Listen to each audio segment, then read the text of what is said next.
প্রিয় বন্ধুরা, আসসালামু আলাইকুম। আশা করি আল্লাহর অশেষ মেহেরবানিতে সকলেই ভালো আছেন।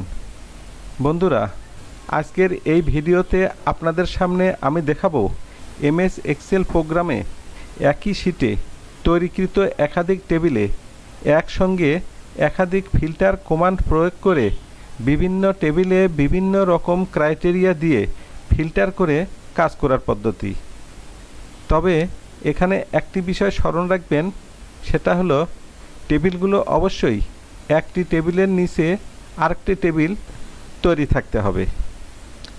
কার্যক্রমটির জন্য আগে থেকেই এমএস এক্সেলে আমার তৈরিকৃত এক্সেল ফিল্টার নামক একটি ফাইল ওপেন করে নিলাম, যেখানে একই শীট অর্থাৎ এই শীট 1-এর ভিতরে টেবিল 1, টেবিল 2 এবং টেবিল 3 নামে তিনটি টেবিল একটির নিচে আরেকটি এভাবে তৈরি করা আছে।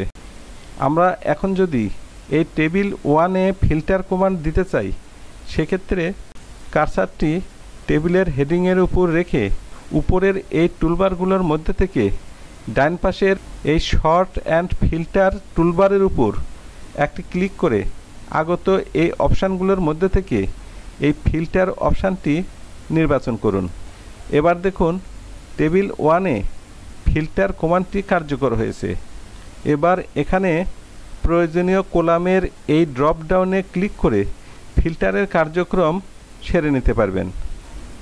এবার টেবিল 1-এর ফিল্টার অ্যাক্টিভ থাকা অবস্থায় যদি টেবিল 2-তে ফিল্টার করে কাজ করতে চান, সেক্ষেত্রে কিন্তু এই 1 নাম্বার টেবিলের ফিল্টার কমান্ড কার্যকর থাকবে না। যেমন ধরুন, এই 2 নাম্বার টেবিলের হেডিংয়ের উপর কার্সারটি রেখে উপরের এই টুলবারগুলোর মধ্যে থেকে এই শর্ট অ্যান্ড ফিল্টার টুলবারের উপর একটি ক্লিক করার পর আগত এই অপশানগুলোর মধ্যে থেকে এই ফিল্টার অপশানটি নির্বাচন করুন। এবার দেখুন কমান্ডটি দেওয়ার সাথে সাথে টেবিল 1-এর ফিল্টার চলে গেছে এবং 2 নাম্বার টেবিলেও ফিল্টার কমান্ডটি কার্যকর হয় নাই। এর কারণ কার্সার যেখানেই থাকুক না কেন, একটি টেবিলে ফিল্টার থাকা অবস্থায় দ্বিতীয়বার আরেকটি টেবিলে কমান্ডটি দেওয়ার ফলে আগের ফিল্টার ক্যান্সেল হয়ে গেছে।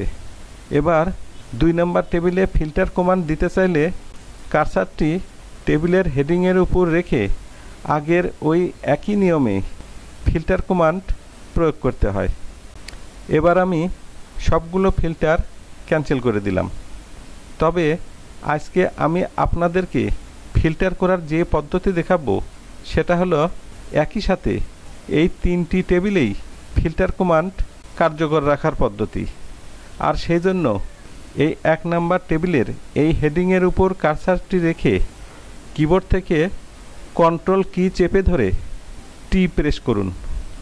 এবার দেখুন আমাদের সামনে ক্রিয়েট টেবিল নামক এই একটি উইন্ডো হাজির হয়েছে, যেখানে ওই টেবিলটির পুরো এরিয়ার একটি রেঞ্জ শো করছে। এবার এই অবস্থায় এই মাই টেবিল হ্যাজ হেডারে টিক চিহ্ন থাকা অবস্থায় এই ওকে বাটনে একটি ক্লিক করুন। এবার দেখুন 1 নাম্বার টেবিলে ফিল্টার কমান্ড কার্যকর হয়েছে। এবার 1 নাম্বার টেবিলের ফিল্টার কমান্ডটি কার্যকর রেখেই নিচের টেবিলগুলোতে যদি ফিল্টার কমান্ড দেওয়ার প্রয়োজন হয়, সেক্ষেত্রে দ্বিতীয় টেবিলের হেডিংয়ের উপর কার্সারটি রেখে কিবোর্ড থেকে কন্ট্রোল কি চেপে ধরে টি প্রেস করুন। এবার আগত এই উইন্ডোর কোনো কিছু পরিবর্তন না করেই শুধুমাত্র এই ওকে বাটনে একটি ক্লিক করুন। এবার দেখুন 1 নাম্বার টেবিলের ফিল্টারও আছে, এরপর এই 2 নাম্বার টেবিলেও ফিল্টার কমান্ড কার্যকর হয়েছে।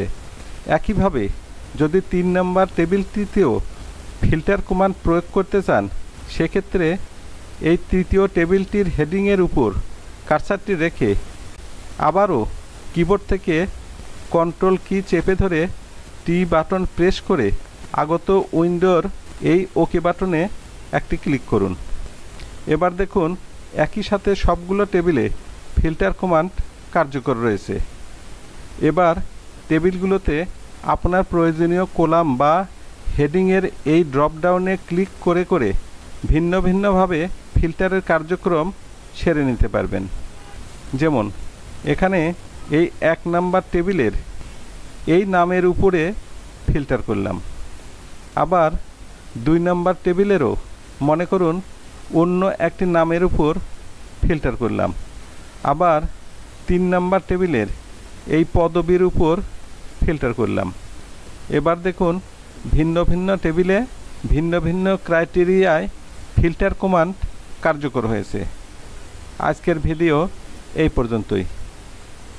বন্ধুরা, এতক্ষণ এই ভিডিওতে এমএস এক্সেল প্রোগ্রামে একই শীটে একাধিক টেবিলে একসাথে ফিল্টার কার্যক্রম অ্যাক্টিভ করার পদ্ধতি দেখানো হলো। আমি আশা করি ভিডিওটি আপনাদের অনেক উপকারে লাগবে। পরিশেষে আপনাদের কাছে বলতে চাই, ভিডিওটির কার্যক্রম যদি আপনাদের উপকারে লাগে বা ভালো লাগে তাহলে অবশ্যই সাবস্ক্রাইব করবেন, লাইক দিবেন, শেয়ার এবং কমেন্টস করবেন। ধন্যবাদ।